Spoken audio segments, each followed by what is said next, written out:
Hi అండి, welcome to J styles and blogs.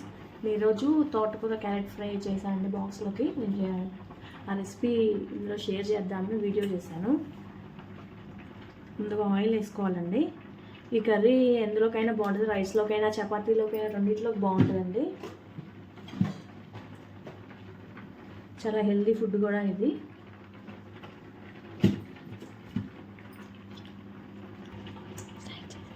దంచిన వెల్లుల్లిపాయలు వేసానండి.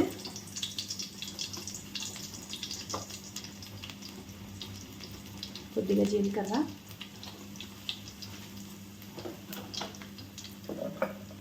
అలాగే ఆనియన్స్ అండి చిన్న ముక్కలుగా కోసి వేసాను నేను.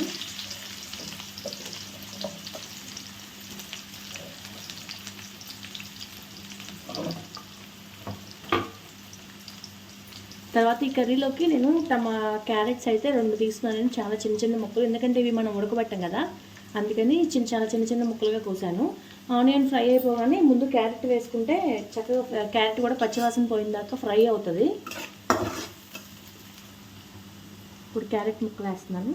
ఇవైతే నేను 2 క్యారెట్ ముక్కలు తీసుకున్నానండి. ఇవి కూడా పచ్చివాసన పోయిన దాకా బాగా వేయించుకోవాలి. కొద్దిగా కరివేపాకు వేసానండి.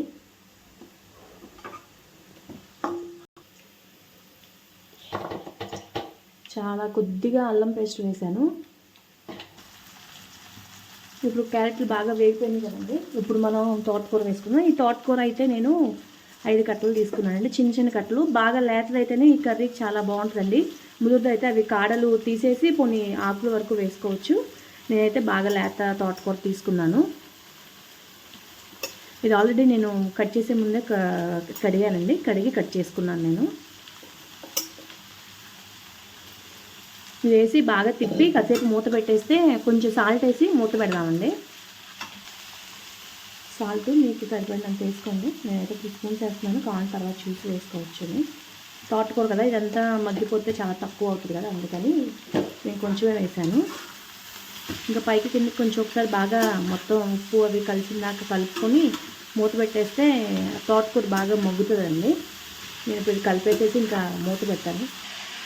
ఇప్పుడు నేను ఇంకా మూత పెట్టేస్తున్నానండి.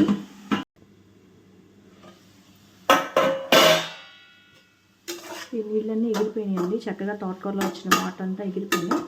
దాదాపు ఇది ఉడికిపోయి ఉంటుంది. ఇప్పుడు ఒకసారి చూసుకొని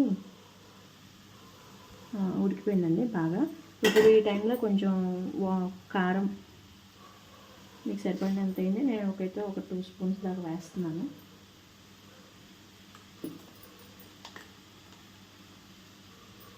కొద్దిగా పసుపు వేసాను. ధనియా జీలకర్ర పౌడర్ వేస్తున్నానండి, 1 స్పూనే వేస్తున్నాను.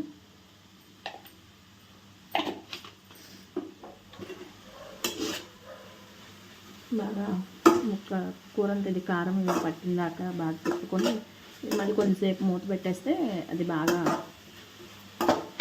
కూరకి, ఆకుకూరకి వాటికి ఉప్పు కారం ఇవన్నీ బాగా పడతాయండి.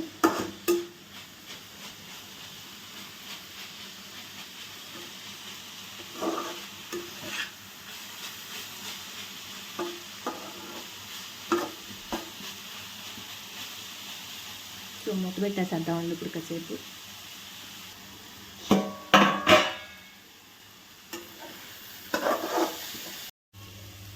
ఇప్పుడు ఇందులో నేను ఒక హాఫ్ కప్పు దాకా పాలు వేస్తున్నానండి. పాలు పోసుకుంటే చాలా బాగుంటుంది కర్రీ.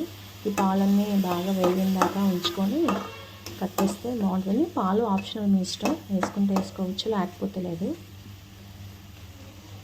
నేనైతే పోస్తున్నాను, మంచిగా బాగుంటుంది అని చెప్పి. టేస్ట్ మీ ఇష్టం, అలా ఉడిగాయని చేసుకోవచ్చు. ఇలా చేసుకుంటే చక్కగా తినడానికి టేస్టీగా ఉంటుందండి. ఇది చపాతీలకు కూడా చాలా బాగుంటుంది, ఒకసారి ట్రై చేసి చూడండి. ఇందులో కావాలంటే మీరు కొంచెం పెసరపప్పు కూడా వేసుకోవచ్చు అండి. నేనైతే వేయలేదు. నానబెట్టి పెసరపప్పు మనం వంట చేసే ముందు ఒక 10 మినిట్స్ ముందు పెసరపప్పు నానేసేసి క్యారెట్ వేస్తాం కదా, క్యారెట్ వేగుతుంది కదా, క్యారెట్ వేగిన తర్వాత ఆ పెసరపప్పు, క్యారెట్ వేయగానే ఆ పెసరపప్పు కూడా వేసేస్తే కర్రీ కూడా అలా కూడా బాగుంటుందండి. అలాగైనా చపాతీలో తినచ్చు. దీనికి ఇప్పుడు ఇలాగా పక్కన కావాలంటే కొద్దిగా రసం కానీ పచ్చిపులుసు కానీ చేసుకుంటే బాగుంటుందండి రైస్లోకి. చూసారా, పాలన్నీ బాగా చక్కగా ఎగిరిపోయినాయి. ఇంకంతేనండి.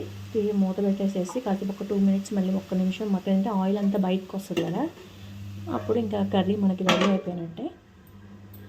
ఇలా చేసుకుంటూ ఉంటే చక్కగా కర్రీ, ఇందులో క్యారెట్ వేసాము, ఆకుకూరలు వేస్తాం కదా, పిల్లలకి చాలా మంచిదండి. ఇలా పెడితే, ఇలా రెసిపీ చేసి పెడితే ప్రోటీన్ ఫుడ్ అనమాట ఇది. ఇదిగో చూసారా, ఆయిల్ మొత్తం వచ్చేసిందండి. ఇంకా కూర రెడీ అయిపోయినట్టే, ఇంకా స్టవ్ కట్టేసేయడమేనండి. Okay, subscribe.